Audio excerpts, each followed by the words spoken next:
پوری دنیا میں جہاں امام علی مقام امام حسین علیہ السلام کی قربانیوں کا تذکرہ کیا جاتا ہے، آپ کے فضائل و مناقب کو، آپ کی عزت اور عظمتوں کو بیان کیا جاتا ہے، اسی کے ساتھ ساتھ ہمیں یہ بازگشت بھی سنائی دیتی ہے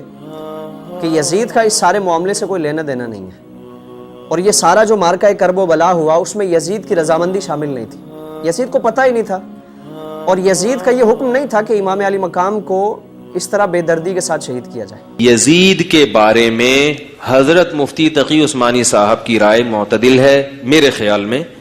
ان کی رائے یہ ہے کہ یزید کا حضرت حسین کے قتل میں شریک ہونا یا ان کے حکم پہ قتل کرنا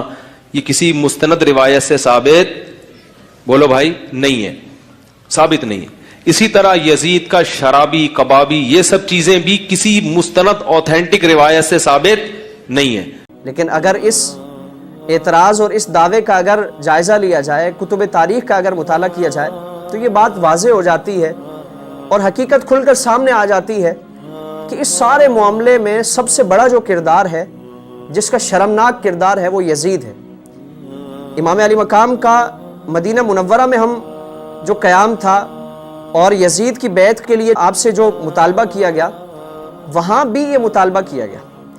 اور اس مطالبے پر آپ نے محسوس کیا کہ اب خون ریزی کی طرف معاملہ جائے گا، کیونکہ یزید نے دو مطالبے کیے، یا تو امام علی مقام کی بیعت لی جائے، یا پھر اگر وہ بیعت نہیں کرتے تو ان کو قتل کر دیا جائے۔ اس کو البدایہ والنہایہ میں بھی بیان کیا گیا، اور تاریخ الخلفاء میں امام جلال الدین سیوطی علیہ الرحمہ نے بیان فرمایا۔ پھر امام علی مقام جب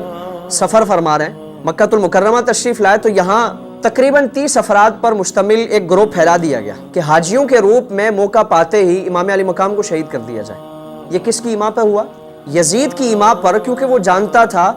کہ امام علی مقام نے کسی صورت اس کی بیعت نہیں کرنی، اور دوسرا اس کے پاس طریقہ یہ تھا کہ امام علی مقام کو راستے سے ہٹا کر اپنا راستہ صاف کر دیا جائے۔ اب جب امام علی مقام کوفہ تشریف لاتے ہیں، کربلا کے مقام پر امام علی مقام تشریف لائے، تو یہاں ابن زیاد جو یزید کے بعد سب سے بڑا اور شرمناک جس کا کردار ہے، اگر تاریخ میں اسی کے حوالے سے جانا جائے کہ وہ اس قتل کے حکم کے حوالے سے کیا کہتا ہے، تو مسافر بن شریح، اس نے جب ابن زیاد سے پوچھا کہ تو نے امام علی مقام کو قتل کر کے، نواسہ رسول کو قتل کر کے دنیا اور آخرت کی شرمندگی، شرمساری اور ذلت و رسوائی کو اپنے لیے حاصل کیا ہے، کیا تجھے شرم نہیں آئی؟ تو مسافر بن شریح کو ابن زیاد نے جو خط لکھا، اس نے کہا کہ یزید نے میرے سامنے دو راستے رکھے کہ یا تو میں خود قتل ہونے کے لیے تیار ہو جاؤں، یا پھر امام علی مقام کو، نواسہ رسول کو قتل کر کے آپ کا سر اس کے دربار میں پیش کر دوں۔ تو کہا کہ یہ دو میرے سامنے راستے رکھے گئے، اور میں نے اپنی جان بچانے کے لیے امام علی مقام کو قتل کیا اور آپ کا سر اس کے دربار میں پیش کر دیا۔ اس کو ابن اسیر نے الکامل فی التاریخ میں اس کو روایت کیا گیا، صفحہ نمبر 324 اور جلد نمبر 4 پر۔ یعنی ابن زیاد خود اعتراف کر رہا ہے، ابن زیاد اس چیز کو تسلیم کر رہا ہے کہ میرے سامنے صرف دو راستے تھے کہ یا تو میں خود قتل ہونے کے لیے تیار ہو جاؤں، یا پھر امام علی مقام کو میں قتل کر کے یزید کا راستہ صاف کر دوں۔ پھر امام جلال الدین سیوطی علیہ الرحمہ آپ کی بارگاہ میں اگر چلیں، تاریخ الخلفاء میں آپ نے اس کو روایت کیا، صفحہ نمبر 193 پر، دارالفکر بیروت مطبوعہ، آپ فرماتے ہیں کہ ابن زیاد کو جو والی تھا یزید کی طرف سے، اس کو امام علی مقام کے قتل کا یزید کی طرف سے حکم موصول ہوا۔ یہ تاریخ الخلفاء میں امام جلال الدین سیوطی علیہ الرحمہ، جو تفسیر کے حوالے سے بھی آپ کا ایک بڑا مقام ہے اور تاریخ کے حوالے سے بھی ایک بڑا معتبر آپ کا نام، آپ فرما رہے ہیں کہ یزید کی طرف سے یہ ابن زیاد کو حکم دیا گیا کہ تم نے امام علی مقام کو قتل کرنا ہے۔ اور پھر جو سنیت کا دعویٰ کرتے ہیں، جو اعلیٰ حضرت سے اپنی نسبت قائم کرتے ہیں، فتاوی رضویہ اٹھائیں، فتاوی رضویہ جلد نمبر 6 صفحہ نمبر 114 کا مطالعہ کریں۔ امام علی مقام نے یزید کے جو کرتوت گنوائے، یزید کی جو شرمناک حرکتیں گنوائی کہ یزید نے خانہ کعبہ کی بے حرمتی کرائی، مسجد نبوی کی حرمت کو پامال کیا، مدینہ منورہ میں جو ظلم و ستم ڈھائے، شراب، دیگر اس کی جو حرام کاریاں تھیں، جو گناہ تھے،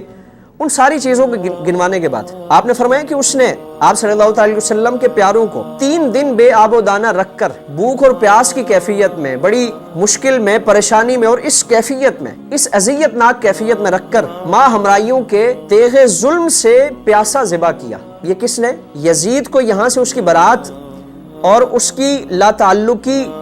اور اس کا بالکل اس میں ملوث ہونا کسی بھی طور پر اس کو تسلیم نہیں کیا جا سکتا، نہ عقلی طور پر اور نہ نقلی طور پر۔ یعنی جو سنیت کا دعویٰ کرنے والے ہیں، اپنے آپ کو بڑا معتبر مانتے ہیں اور اپنی ایک مقام و مرتبے اور عزت اور عظمت کا اظہار کرتے ہیں، اعلیٰ حضرت امام اہل سنت کو وہ پڑھیں۔ امام اہل سنت خود فرما رہے ہیں کہ یزید نے رسول اللہ صلی اللہ علیہ وسلم کے جگر پاروں کو 3 دن بھوک اور پیاس کی حالت میں رکھ کر ماں ہمراہیوں کے تیغ ظلم کے ساتھ پیاسا ذبح کیا، اور پھر فرمایا کہ مصطفیٰ کریم صلی اللہ تعالیٰ علیہ وآلہ وسلم کے گود کے پالے ہوئے تن نازنین پر بعد شہادت گھوڑے دوڑائے کہ تمام استخوان مبارک چور چور ہو گئے، یعنی امام پاک کی تمام ہڈیاں، جسم مبارک کے تمام اعضاء چور چور ہو گئے۔ یہ اعلیٰ حضرت امام اہل سنت فرما رہے ہیں۔ تو جو اہل سنت میں ہونے کا دعویٰ کرتا ہے وہ اعلیٰ حضرت کو بھی پڑھے، اور جو دیگر مسالک کے لوگ ہیں جو یزید کے لیے کسی طور پر ہمدردیاں اور یزید کے لیے اس واقعے سے برات کو ثابت کرنے کی اور دوری کو ثابت کرنے کی کوشش کرتے ہیں کہ اس کا کوئی تعلق نہیں ہے، تاریخ الخلفاء، تاریخ ابن کثیر، تاریخ البدایہ والنہایہ اور دیگر کتب تواریخ کا مطالعہ کیا جائے، کسی بھی طور پر امام پاک کے قتل سے یزید کی برات کو ثابت نہیں کیا جا سکتا۔ اور پھر اللہ رب العالمین سے دعا یہی ہے، جو یزید کے لیے بڑی ہمدردی، بڑا نرم گوشہ رکھتے ہیں، کہ اللہ رب العالمین ہمارا خاتمہ، امام پاک کا تو مقام بڑا بلند ہے، بڑا عزتوں والا، عظمتوں والا مقام ہے، ہمیں امام پاک کے غلاموں کا اللہ رب العالمین ہمیں قرب نصیب فرمائے، یعنی ان کے ساتھ نسبتوں والا قرب نصیب فرمائے۔ اور جو یزید کے لیے نرم گوشہ رکھتے ہیں وہ ہمت کر کے علل اعلان اس دعا کو بھی مانگا کریں اور اس خواہش کا بھی اظہار کیا کریں کہ اللہ رب العالمین ان کا خاتمہ یزید اور اس کے حواریوں کے ساتھ، اس کے متبعین کے ساتھ کرے۔ اللہ رب العالمین ان نسبتوں کے ساتھ پوری زندگی وابستہ رہنے، جڑے رہنے کی توفیق عطا فرمائے۔